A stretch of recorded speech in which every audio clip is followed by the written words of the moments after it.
Hello बच्चों, आज मैं अभी आपको एमीन्स का चैप्टर लेके आई हूँ और this chapter is also very important और ये बहुत छोटा सा चैप्टर है।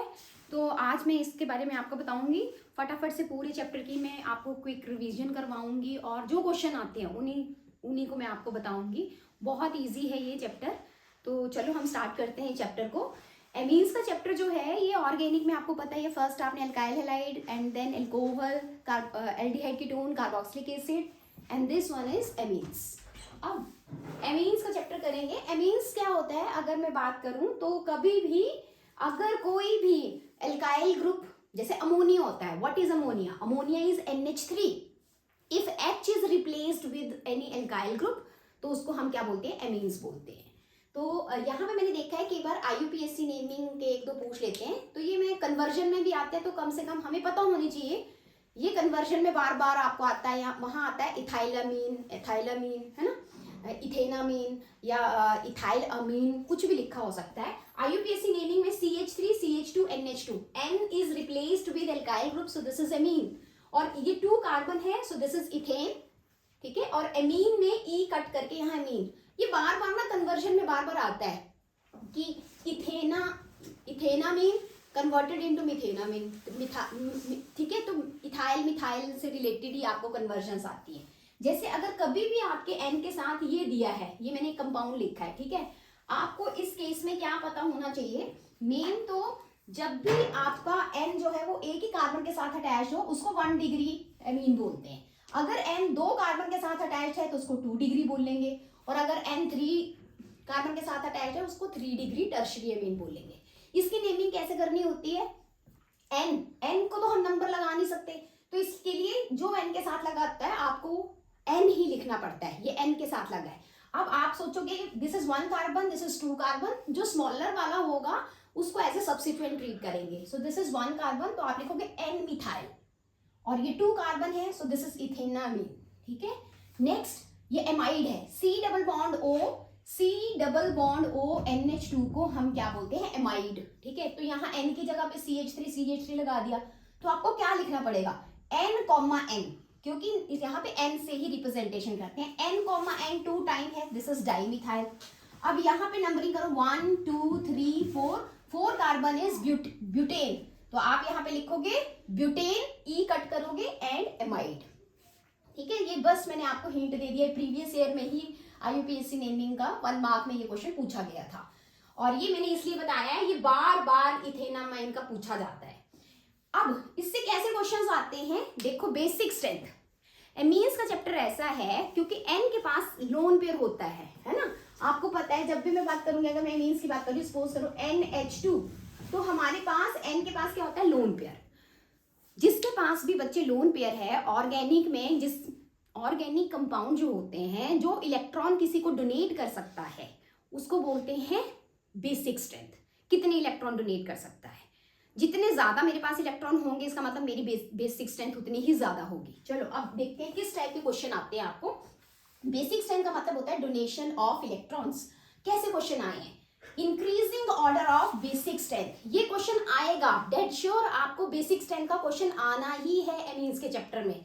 कार्बोक्सिलिक एसिड से आपको एसिडिक स्ट्रेंथ का क्वेश्चन पक्के से आता है, और इसमें आपको बेसिक स्ट्रेंथ का क्वेश्चन आएगा। ये मैंने 3 आपको ये दिए हैं, ये प्रीवियस ईयर का क्वेश्चन है, आप बड़े इजीली से इसको कर सकते हो। मैंने क्या बोला? जिस N के पास लोन पेयर तो सबके पास है, ये देखो अमाउंट किसके पास ज्यादा है। अगर आप ध्यान से देखोगे तो CH3 जो ग्रुप होता है alkyl group is releasing group, इसको 2 ग्रुप रिलीज कर रहे हैं। इसको 1 कार्बन अटैच है तो एक तरफ से डोनेट कर रहा है, यहाँ दोनों साइड से डोनेट कर रहा है। और यहाँ है C6NH2। What is C6NH2? This is aniline. तो एनिलीन में अगर मैं बात करती हूँ ऐसे होता है, ऐसे, तो ये तो रेजोनेंस में जा रहा है, ये अपने साथ ही बिजी हो गया। एनिलीन का जो लोन पेयर होता है, यहाँ देखो मैंने यहाँ बना रखा है, दिस इज एनिलीन। एनिलीन का जो लोन पेयर होता है वो अपने में ही बिजी हो गया, तो किसी और को क्या देगा? तो यहाँ पे उसने यहाँ एनिलीन लिया था। ये किसी और को अच्छे से नहीं करेगा, इसकी बेसिक स्ट्रेंथ कम होगी, बिकॉज मुझे तो यही डोनेशन देखनी थी, किसी और को देना। तो सबसे ज्यादा इसमें 2 ग्रुप लगे, इसकी बेसिक स्ट्रेंथ ज्यादा, एंड देन प्राइमरी वाले की, और एनिलीन की सबसे पीछे, क्योंकि इसका लोन पेयर रेजोनेंस में पार्टिसिपेट कर रहा है। अब कैसे क्वेश्चन आए हैं वो सारे मैं बताती हूँ। जैसे which is more basic, aliphatic amines और अमोनिया। एलिफेटिक एमीन का मतलब होता है एल्काइल ग्रुप, ठीक है, एक एल्काइल ग्रुप, दो एल्काइल ग्रुप, तीन एल्काइल ग्रुप, ऐसे बात कर रहा है। तो आपको पता है एलिफेटिक एमीन का मतलब क्या हुआ, ये है एलिफेटिक एमीन। तो आर ग्रुप जो होता है दैट इज रिलीजिंग, और अमोनिया के पास तो कोई रिलीजिंग ग्रुप होता ही नहीं है। तो आप सीधे लिखोगे आर ग्रुप जो है that is electron releasing group through inductive effect. जो रिलीज करता है उसको प्लस साइन इफेक्ट बोलते हैं, ठीक है। तो ये इसका रिलीजिंग इफेक्ट होता है, इसलिए इसकी बेसिक स्ट्रेंथ सबसे ज्यादा होगी।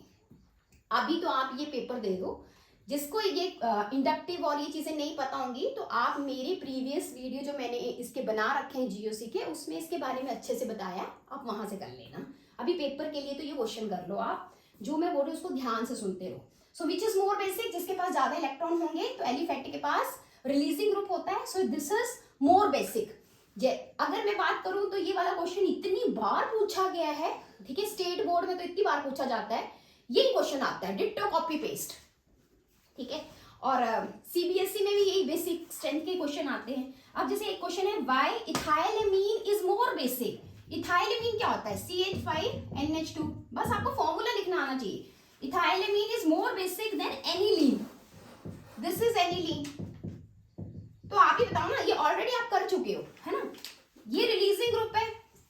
आपको सीधी सी बात है बच्चे, बेसिक क्या है, जिसको भी लिखा होगा दिस इज मोर बेसिक, आपने सीधे देखना है पक्के से उसमें इलेक्ट्रॉन ज्यादा है because of electron releasing group. यही कारण होता है बेसिसिटी का, बेसिक स्ट्रेंथ का। अब नेक्स्ट आता है यही क्वेश्चन, ये सारे क्वेश्चन देखो एक जैसे ही तो हैं, बस नाम चेंज किए हैं, और ये सब प्रीवियस ईयर में हर बार क्वेश्चन आ जाता है, ये पता नहीं कितनी बार क्वेश्चन आया है। Why alkylamine are stronger? Alkylamine are stronger bases than aryl. Aryl का मतलब होता है रिंग, दिस इज aryl, ये जो है इसको aryl बोलेंगे, और इसका नाम एनिलीन भी है। इसी क्वेश्चन को ये दोनों आपके प्रीवियस ईयर में आया है। Aniline is a weaker base than ethylamine, ये एनिलीन है, ये वीक बेस में आपको मैं बता चुकी हूँ, क्योंकि इसका लोन पेयर जो है वो रेजोनेंस में पार्टिसिपेट कर रहा है, तो किसी और को डोनेट ही नहीं कर पाया। आप पेपर में रिप्रेजेंटेशन बहुत मैटर करती है, आप उसको ऐसे रिप्रेजेंट करना कि ये रेजोनेंस में जा रहा है। जैसे ही आप न्यूट्रल से शिफ्ट करते हो तो इसके ऊपर पॉजिटिव चार्ज आएगा, तो आप बोलोगे कि ये जो इसका लोन पेयर है, जो नाइट्रोजन के ऊपर लोन पेयर है, due to resonance lone pair of electron on nitrogen delocalised, और वो delocalised on benzene ring, so less available for donation. क्योंकि मुझे तो यही देखना था ये किसी और को दे सकता है या नहीं दे सकता है, और ये किसके साथ कंपैरिजन बोल रहा है, इथाइलेमीन, दिस इज इथाइलेमीन, तो बेटा दिस इज रिलीजिंग ग्रुप, तो ये आप बोल दोगे बिकॉज ऑफ रिलीजिंग ग्रुप, या लिख लेना प्लस साई इफेक्ट, एक ही बात है, प्लस साई का मतलब होता है रिलीजिंग ग्रुप, तो because of releasing group electron availability on nitrogen is maximum, so this is more basic. इसी को एलिफेटिक बोलते हैं और इसको एराइल एमीन बोलते हैं। और कैसे क्वेश्चन आया देखो, ये इथाइलेमीन ही आता है बार बार, सच्ची बताऊं तो आप देख लो ये सारे क्वेश्चन प्रीवियस ईयर के हैं। Ethylamine is more basic than ammonia, क्या क्वेश्चन है ये, ethylamine is more basic than ammonia, कितनी बार बताना, बता तो दिया। अमोनिया के पास कोई रिलीजिंग ग्रुप नहीं है, इथाइलेमीन रिलीजिंग ग्रुप है, so this is more basic. सीधे लिखना है आपने, because of more releasing effect that is more basic. Next why do, अब और किस टाइप की चीजें पूछी जा सकती हैं, बेसिक स्ट्रेंथ मैंने बता दिया, और ये आपने अच्छे से करके आना है। Why do primary amine have high boiling point than 3 degree amine, 3 degree मतलब टर्शरी अमीन, तो 1 degree amine, 2 degree amine, 3 degree amine में क्या डिफरेंस होता है। 1 डिग्री मतलब एक आर के साथ, एक एल्काइल ग्रुप के साथ, 3 डिग्री मतलब तीनों आपके आर ग्रुप होंगे। बॉइलिंग पॉइंट, अब अगर मैं बात करती हूँ बॉइलिंग पॉइंट की बात करनी है, पहले तो 1 डिग्री 2 डिग्री में पहले बता चुकी हूँ, एक कार्बन के साथ अटैच 1 डिग्री, 2 कार्बन के साथ अटैच 2 डिग्री, और अगर 3 कार्बन के साथ कोई भी चीज अटैच है 3 कार्बन के साथ ऐसे, दिस इज 3 डिग्री। अब अगर मैं बात करती हूँ, आपको बॉइलिंग पॉइंट का क्वेश्चन आया है, तो सीधी सी बात है बॉइलिंग पॉइंट किसके ऊपर डिपेंड करता है, उसकी फोर्स ऑफ अट्रैक्शन के ऊपर डिपेंड करता है। इसमें कितने एच है, प्राइमरी अमीन में कितने एच है, 1 2, आपको पता है हाइड्रोजन बॉन्डिंग कौन करता है, हाइड्रोजन के साथ मोर इलेक्ट्रोनेगेटिव एटम अटैच्ड होना चाहिए। तो जैसे मैं बोलती हूँ फोन तो सबके पास होता है ना, फोन, यहाँ पे फोन में कौन सा बात कर रही हूँ, फ्लोरीन ये कैच वर्ड है। फोन सबसे ज्यादा इलेक्ट्रोनेगेटिव, FON, पहले F फिर O फिर N। इनके साथ कभी भी H होगा तो वो हाइड्रोजन बॉन्डिंग कर सकते हैं, ठीक है। 2 H हैं तो 2 H atom are taking part in hydrogen bonding, clear.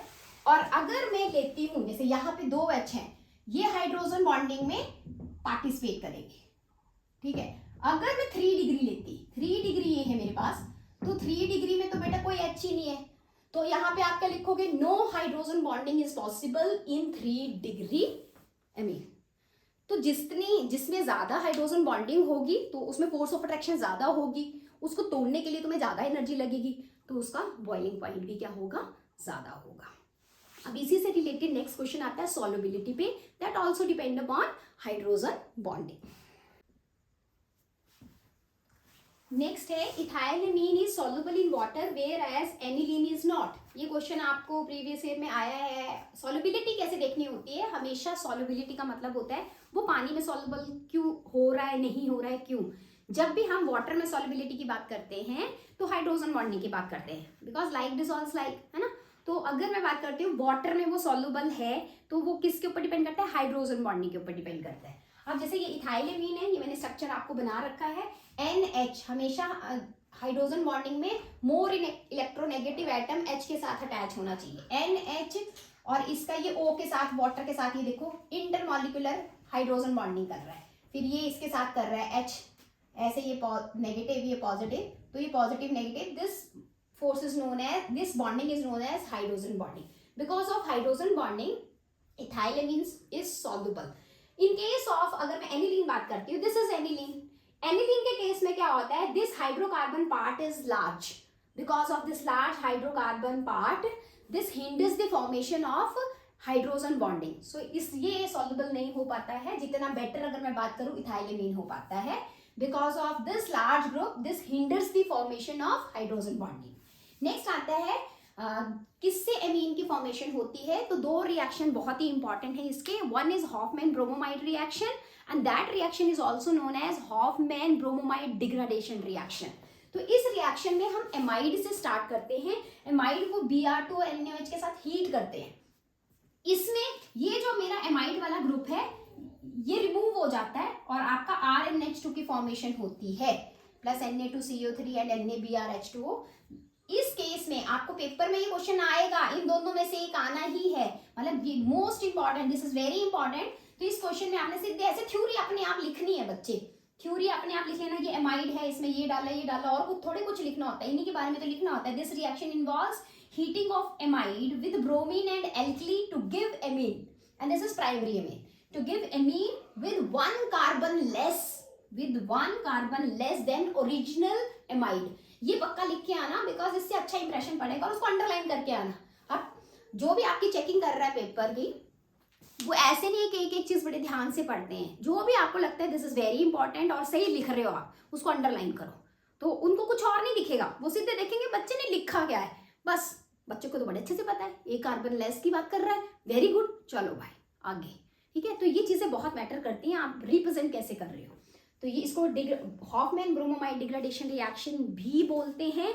ये कहाँ हेल्प करता है, आपको कन्वर्जन आएंगी इस पेपर में, आपको कन्वर्जन कभी भी ऐसे लगे कि जो स्टार्टिंग का है आपका रिएजेंट उसके कार्बन ज्यादा है और जो एंड की प्रोडक्ट बन रही है उसकी कार्बन कम है, तो आपके दिमाग में क्या क्लिक करना चाहिए, अगर कार्बन कम है तो कार्बन कम तो मैं हॉफमैन ब्रोमोमाइड रिएक्शन से ही कर सकता हूँ, क्योंकि इसमें C डबल बॉन्ड हो, है ना। तो कोशिश करो जो भी प्राइमरी इनिशियली आपको रिएजेंट दिया है उसको एमाइड में कन्वर्ट करो। एमाइड में एक बार कन्वर्ट हो गया तो फिर एमीन में तो तुम कर ही लोगे। अब इसी में ही नेक्स्ट जो बहुत इंपॉर्टेंट है जिससे प्राइमरी एमीन की फॉर्मेशन होती है, and that is Gabriel phthalimide synthesis. This is also very important, dead sure है आपको इन दोनों में से एक आएगा और आपने लिखना है, लिख के करना है, बिकॉज ये स्ट्रक्चर बहुत मैटर करता है कि आप सही लिख रहे हो या गलत लिख रहे हो। ये जो गैब्रियल थैलीमाइड सिंथेसिस है, this is used for the preparation of primary amine. इससे मैं सिर्फ प्राइमरी एमीन ही बना सकती हूँ, एरोमेटिक एमीन्स नहीं बनते हैं। प्राइमरी एमीन कैसे बनाना है, पहले तो थैलीमाइड का स्ट्रक्चर देख लो, ठीक है। NH आता है, C double bond O, NH C double bond O ring के साथ। इसका KOH के साथ रिएक्शन करेंगे। जब भी आप कोई एल्कली डालते हो तो बेटा क्या होता है, जो भी आपका H होगा एसिडिक, है ना, ये H है, अब ये K जो है इसको रिप्लेस कर देगा, तो ये N नेगेटिव आ जाएगा और ये K पॉजिटिव आ जाएगा। इसका हम एल्काइल हैलाइड के साथ रिएक्शन करते हैं। This alkyl halide should be smaller because ये न्यूक्लियोफिलिक सब्स्टिट्यूशन हो रही है। ये N नेगेटिव मैंने इसीलिए बनाया, क्यों डाला मैंने इसमें KOH, ताकि मैं अच्छा न्यूक्लियोफाइल बना सकूं। N के ऊपर नेगेटिव आ गया, अब ये इसके ऊपर अटैक करेगा, न्यूक्लियोफिलिक सब्स्टिट्यूशन होगी, इसमें SN2 सब्स्टिट्यूशन होती है, तो ये छोटा होना चाहिए, मतलब ये जो RX ले रहे हो दैट शुड बी प्राइमरी। इसके ऊपर अटैक करेगा, K यहाँ से निकल जाएगा, है ना, और N पीछे से अटैक कर देगा, तो ये N के साथ क्या लग गया, R लग गया, और प्लस KX हो गया। अब यहाँ पे मैं एक्वस NaOH लेती हूँ। आप जैसे इसमें एक्वस NaOH लोगे, दिस टाइप, दिस इज, देखो एमाइड की तरह ही आ रहा है ना, ये phthalimide. Amide is a carboxylic acid derivative, तो C डबल बॉन्ड होके यहाँ से बॉन्ड टूटेगा, बिकॉज C और N में ये इलेक्ट्रोनेगेटिव है, यहाँ से बॉन्ड टूटेगा। अगर सिमिलरली यहाँ से भी बॉन्ड टूटेगा, है ना, तो अगर यहाँ से बॉन्ड टूटेगा और तुमने एक्वस NaOH डाला है, तो यहाँ पे C के साथ नेगेटिव वाला पार्ट आएगा एक्वस का, ठीक है। तो Na है तो आपको OH नहीं लिख सकते हम यहाँ पे, यहाँ लिखेंगे ONA, बिकॉज मैंने यहाँ इलेक्ट्रोपॉजिटिव हमेशा रिप्लेस कर देता है, तो यहाँ पे आप लिखोगे ONA, नीचे भी आपका यहाँ पॉजिटिव नेगेटिव वाला पार्ट आएगा ONA, है ना, OH, H is replaced with Na, ONA। अब यहाँ देखो N जो है उसके ऊपर कौन सा चार्ज आ रहा है, जब वो बॉन्ड टूट रहा है तो N के पास कौन सा चार्ज आ रहा है, एक तरह से नेगेटिव चार्ज आ रहा है। तो वाटर से, क्योंकि एक्वस है, तो पानी से वो क्या लेगा, पॉजिटिव वाला पार्ट लेगा, एक H यहाँ लगेगा, एक H यहाँ लगेगा, तो आपका बन जाएगा RNH2। So this is primary amine and this is very very important reaction. और खास बात क्या है, aromatic amines can not be prepared by this method, वो मैंने आपको बोला है, एरोमेटिक एमीन्स नहीं बनते हैं इसमें। और ये क्वेश्चन भी मतलब आपको पूछा जाता है, ये प्रीवियस ईयर में क्वेश्चन पूछा जाता है, या तो वो ये पूछ लेंगे या वो सीधे पूछेंगे why aromatic primary amines can not be prepared by Gabriel phthalimide synthesis. तो ऐसा क्यों होता है वो अभी मैं आपको एक्सप्लेन करती हूँ। अभी मैंने जैसे आपको बताया, aromatic primary amine can not be prepared by Gabriel phthalimide synthesis. ऐसा क्यों होता है, अभी आपने न्यूक्लियोफाइल जो बनाया था थैलीमाइड का, है ना, थैलीमाइड जो न्यूक्लियोफाइल बनाया था, वो RX के R के ऊपर SN2 अटैक करता है, R के ऊपर अटैक करता है क्योंकि वो इलेक्ट्रोफिलिक कार्बन होती है।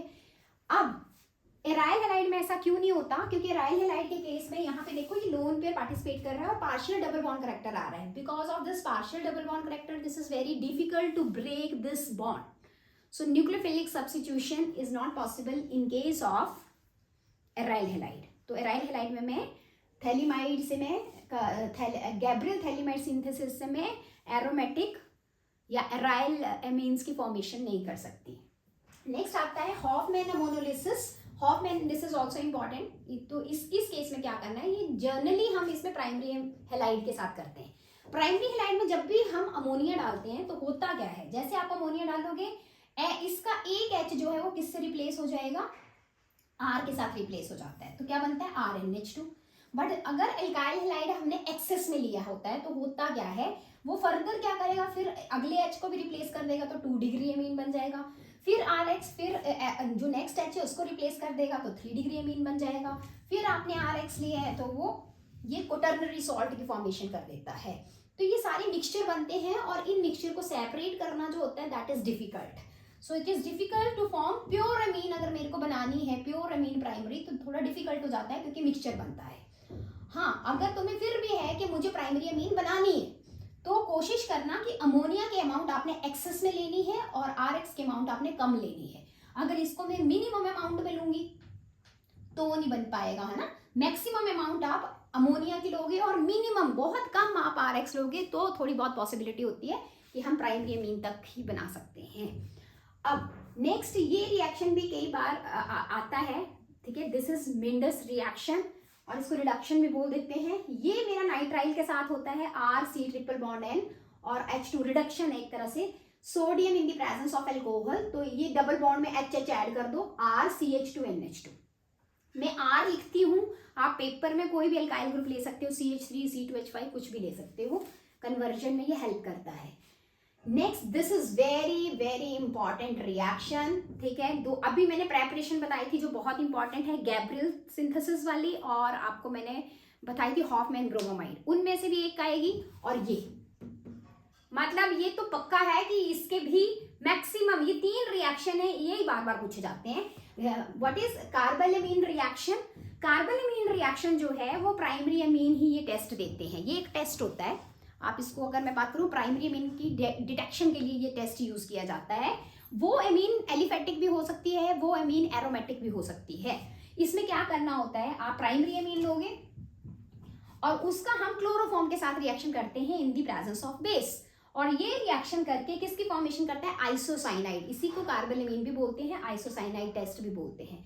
RN111C ये इसकी फॉर्मेशन होती है। और बेटा इसकी मेरे को कैसे पता चलेगा कि मतलब प्राइमरी अमीन है? जब आप लेबोरेटरी में ये टेस्ट करते हो तो दिस पर्टिकुलर प्राइमरी अमीन का जब ये टेस्ट किया जाता है, इस पर्टिकुलर आइसोसाइनाइड जो ये बन रहा है कंपाउंड प्रोडक्ट, इसकी बहुत अनप्लेजेंट सी स्मेल होती है, फाउल स्मेल होती है, जिससे मैं ये पता कर लेती हूँ कि ये जो फॉर्मेशन हुई है दैट इज आइसोसाइनाइड, और ये जो मैं टेस्ट कर रही हूँ that is primary amine. +3 KCl +3 H2O लिख के करना आना है ये, तो इसको अच्छे से करना है आपने। और पेपर में अगर मैं R लगती हूँ, आप कोई ऐसे करके CH3 करके, जैसे आपको कन्वर्जन करनी है या आपने लिखना है तो आप इसको ऐसे भी लिख सकते हो। तो नेक्स्ट इसके थोड़े से और हैं पार्ट, वो मैं अभी आपको बताती हूँ। नेक्स्ट ये वाला टेस्ट है, ये हमारा प्राइमरी सेकेंडरी टर्शियरी अमीन की कभी भी मुझे अगर डिस्टिंग्विश करने हैं तो हिंसबर्ग टेस्ट होता है।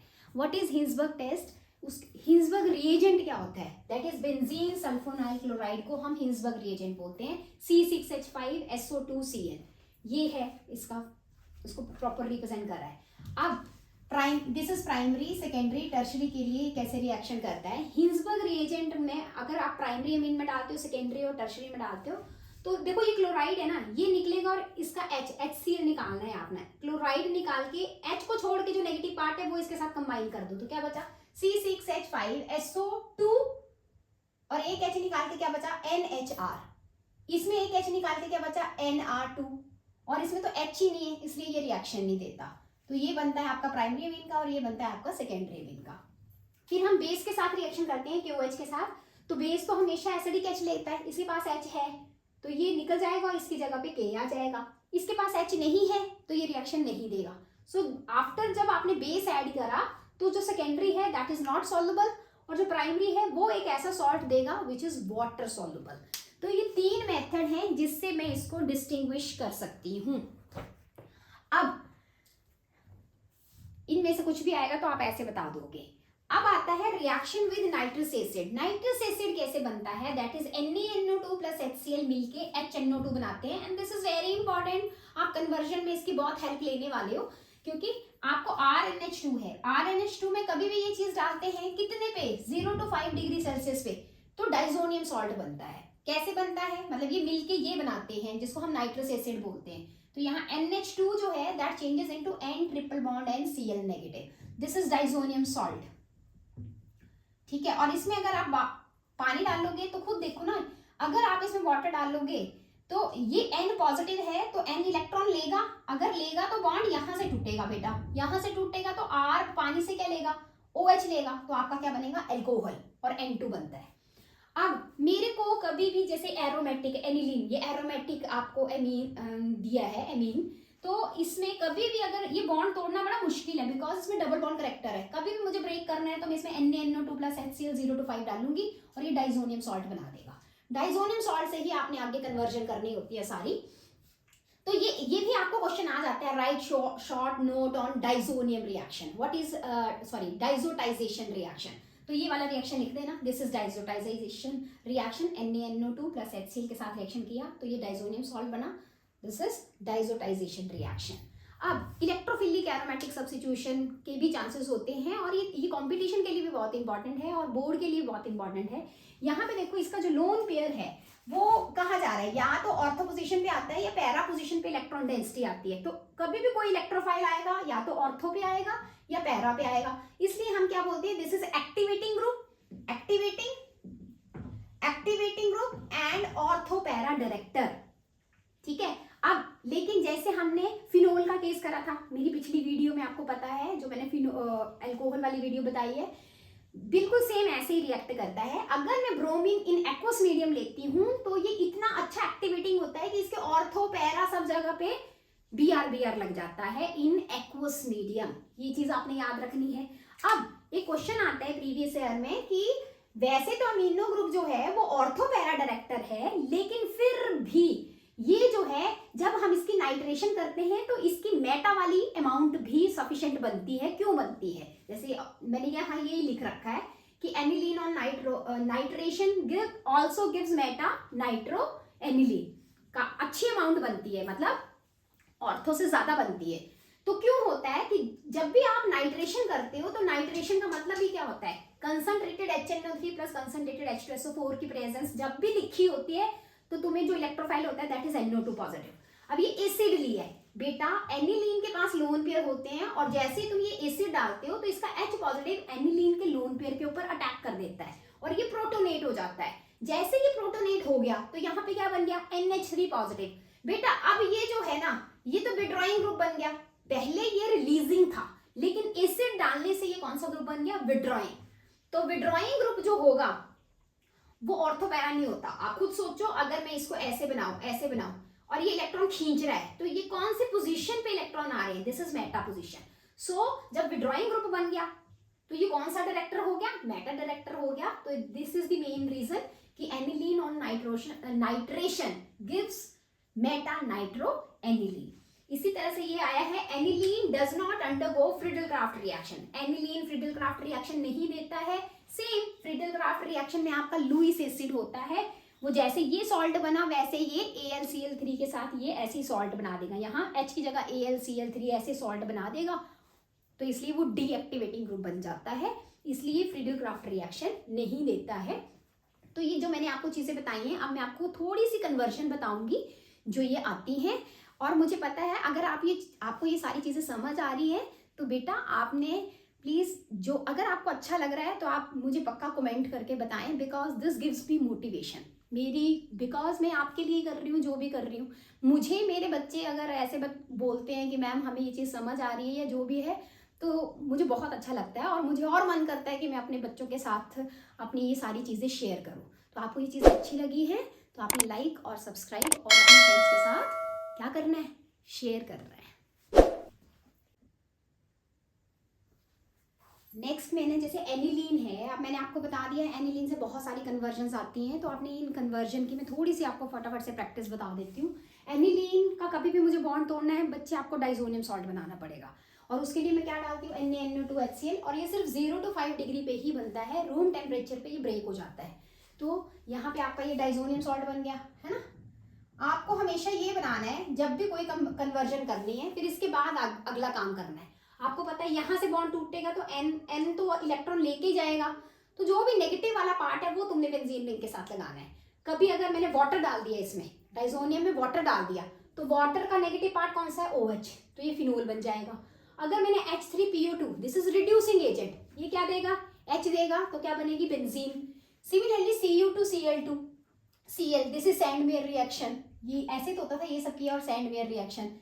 सेम इसी रिएक्शन में अगर मैं यहाँ पे अगर क्या डाल देती, इसी में अगर मैं क्या डाल देती, अगर आपने लिखा है HCl ऐसे करके लिखा है और Cu अलग से लिखा है ना, तो उसको आप गेटर, बनना वही है, बनना इसमें भी क्या है? इसमें Cl ही लगना है, लेकिन इसका नाम चेंज हो जाता है। ये सैंडमेयर रिएक्शन हो जाता है, ये आपका गेटरमैन रिएक्शन हो जाता है।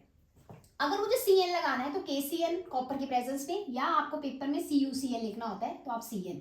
ये कब? सपोज करो तुम्हें बेंजोइक एसिड बनाना है, एनिलीन से बेंजोइक एसिड बनाना है, तो एनिलीन से पहले ये बेंजोइक एसिड बनाना है तो आपको Cn लगाओ और इसका हाइड्रोलिसिस कर दो, पानी डाल दोगे तो यहाँ COH आ जाएगा। अब इसका एक इंपॉर्टेंट रिएक्शन जो, जैसे ये मेरे पास एनिलीन है, same ditto copy paste phenol के लिए भी यही रिएक्शन होता है। ये डाइजोनियम सॉल्ट है, यहाँ आपके इलेक्ट्रॉन ऐसे जाएंगे और यहाँ इस नाइट्रोजन के ऊपर पॉजिटिव चार्ज आएगा, तो ये एक इलेक्ट्रोफाइल की तरह बिहेव करेगा। तो ये ऑर्थोपैरा होता है, ये इसके पैरा पे जाके यहाँ अटैक कर देगा, तो ये बन जाता है। This particular link is known as azo link, और इसका नाम क्या हो जाएगा? ये इसके पैरा पे लगा, पैरा एमिनो एजो बेंजीन। ठीक है, ये एजो, ठीक है, तो ये पूरा आपका पैरा एमिनो, ये वाला ग्रुप आपका जो लगा है पैरा पोजीशन पे लगा है, para amino azo benzene. Yellow colour की डाई, ये डाइज जो डिफरेंट कलर आते हैं, NH2 की जगह पे आप OH भी लिख सकते हो, सेम रिएक्शन आएगा। अब मैं कुछ कन्वर्जन बताती हूँ जो प्रीवियस ईयर में आई है और आप बड़े इजीली से कर सकते हो। जैसे फर्स्ट कन्वर्जन है एनिलीन टू फिनोल, दिमाग में क्लिक करना चाहिए। एनिलीन से पहले मैं डाइजोनियम बनाऊंगी, ये पहले ही है, एनिलीन में डाइजोनियम बनाया, वाटर डाला, फिनोल बना, ये सारे प्रीवियस ईयर के हैं। Aniline to chlorobenzene, Sandmeyer reaction, ये वाला कर दो, ठीक है। अब ये बहुत बार पूछा गया है, इन दोनों को बहुत बार पूछा गया है, चाहे मैंने CBSE देखो या स्टेट बोर्ड अगर मैं बात करती हूँ, ये बहुत बार पूछा गया है, इसको ध्यान से करना। अब इथेनामाइन टू मिथेनामाइन, ये है इथेनामाइन, ये है मिथेनामाइन, एक कार्बन कम, तो मेरे दिमाग में पहले क्लिक करना चाहिए एक कार्बन कम मतलब मुझे हॉफमैन ब्रोमोमाइड बनाना है, तो पहले तो मैं इसको कार्बोक्सिलिक एसिड में कैसे चेंज करूं। तो सबसे पहले आपने इसमें क्या डाला, नाइट्रस टेस्ट बताया। नाइट्रस टेस्ट, अल्कोहल बड़े इजीली से ऑक्सीडेशन से कार्बोक्सिलिक एसिड में चेंज होते हैं, तो इसको तो पहले अल्कोहल बना। अब इसमें इसकी ऑक्सीडेशन कर दो, K2Cr2O7 से कर दो या जोन्स रिएजेंट के साथ कर दो, तो ये बन गया कार्बोक्सिलिक एसिड। अब इसमें से एमाइड बनाना है, तो एमाइड बनाने के लिए आप NH3 डालोगे, फिर हीट करोगे, तो ये इसके साथ रिएक्शन करके ये बना देगा।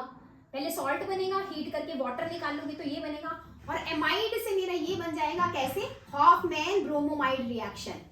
Br2KOH डाल दो या NaOH डाल दो, एक ही बात है, ठीक है। मिथेनामाइन टू इथेनामाइन, ये मिथेन 1, और अब आपने 2 कार्बन में जाना है। जब भी कार्बन इंक्रीज करनी है तो दिमाग में क्या क्लिक करना चाहिए, मुझे साइनाइड लेके आना है। मैं CN को कैसे लेके आऊं, CN ही मेरी हेल्प करेगा। तो पहले तो CN, ये सारी चीजें करने के लिए पहले मैंने इसमें क्या डाला, HNO2 डाला, क्योंकि अल्कोहल से और इनसे मैं ज्यादा अच्छे से रिएक्शन करती हूँ, मैक्सिमम रिएक्शन उसी में करें आपने। इसमें HNO2 नाइट्रस डाला, अल्कोहल बना दिया, इसलिए HNO2 को याद रखो, ये एनिलीन को अल्कोहल में चेंज करता है, प्राइमरी अमीन को। अब जैसे आपका OH आया, इसमें आप SOCl2 डाल दो, PCl3 डाल दो, कुछ भी डाल दो। जैसे आपने PCl3 डाला तो यहाँ आ गया CH3Cl। अब इसमें अगर आपने डाल दिया KCN डाल दो, KCN डाल दोगे तो आ जाएगा CH3Cn, ठीक है। अब CN की रिडक्शन कर दो, मेंडेस रिडक्शन अभी तुमने करी, इसमें डाल दो Na और साथ में डाल दो अल्कोहल, तो H2 ऐड हो जाएगा और ये बन गया। ये 2 बहुत इंपॉर्टेंट है, लिख के प्रैक्टिस कर लेना, मैक्सिमम चांसेस हैं। कई बार क्वेश्चन आपको जो प्रीवियस ईयर में आते हैं, जैसे कंप्लीट दिस रिएक्शन, इस रिएक्शन को कंप्लीट करो, तो बेटा ये आपको दिया है। अब बच्चे इसको देख के डर जाएंगे, भाई ये क्या आ गया, ठीक है।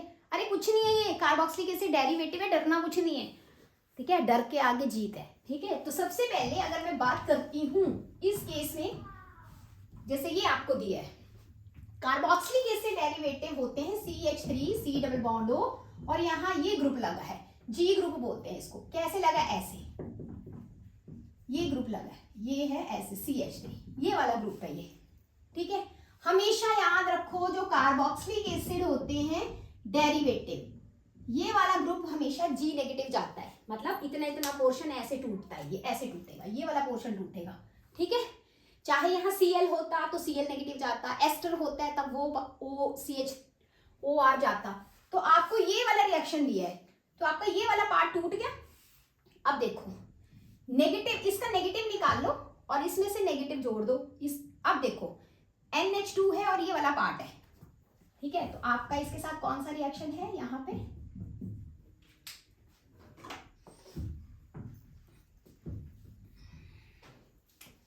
आपको दिए ये वाला पार्ट, बस। तो इसका नेगेटिव पार्ट है, ये निकाल दो, तो इसमें से नेगेटिव क्या होगा, H को छोड़ के ये, तो आपका ये बनेगा यहाँ NH, और ये सारा पार्ट निकाल दो, इसकी जगह पे ये आ जाएगा C double bond O CH3, ये बनेगा। ये काफी बार पूछा गया है, तो NH और यहाँ C double bond O CH3, this is the answer.